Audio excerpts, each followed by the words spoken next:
Hey friends, Angela here, Love God Greatly. Thank you so much for joining us for our new study on Ruth. We're going to be in this amazing book for the next 4 weeks. And I also wanted to say thank you so much for those of you who have purchased either our Ruth Journal for women or the corresponding one for kids. I just want you to know that when you purchase our journals, you are actually helping to support Love God Greatly. We are in the process right now of getting ready to do another amazing training intensive this coming September, where we're flying some of our translators out from around the world for a week here at my home in Dallas, Texas. We're going to train them and equip them and help them reach their nations with God's Word.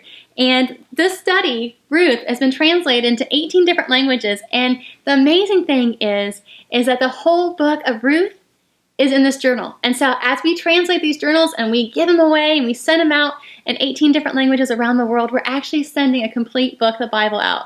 And so when you purchase one of these, or you tell your pastor, your missions pastor, or a friend or missionary, you are partnering with us and helping us in this amazing work. So thank you so much. We just appreciate it and appreciate you and your support.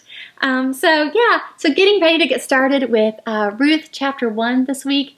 The book opens up with Naomi and her family, and her husband makes a decision to move his family from Bethlehem, where they were living, into Moab. And he makes this decision because right now in Bethlehem, there's a famine going on, and he sees Moab as an opportunity, a place where there's more opportunity, more food, more provision for his family, and so he moves them there. But it's important to know the history with these two countries. It's not like the United States and Canada. Moab was a country that was an enemy of Israel. There is a lot of history there where the people were not kind to the Israelites. And so really, Naomi's husband is moving his family really into enemy territory. And what we see is after, he's moved his family there, he ends up passing away from our verses today.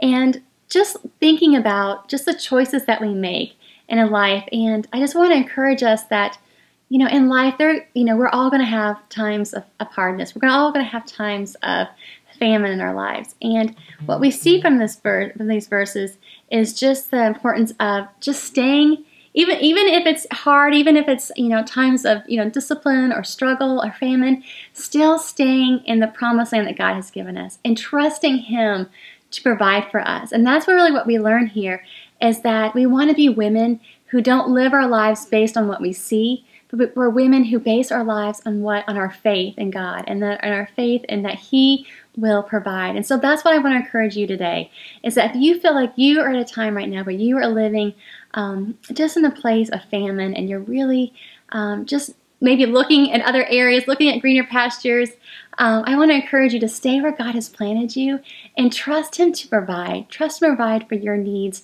And I know that He is going to be making and building a beautiful story through your lives and through your testimony. What we see in the book of Ruth is actually an amazing love story and a redemption story.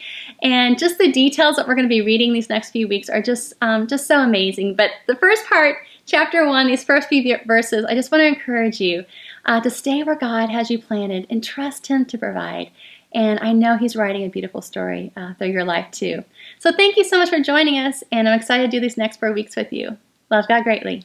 Bye-bye.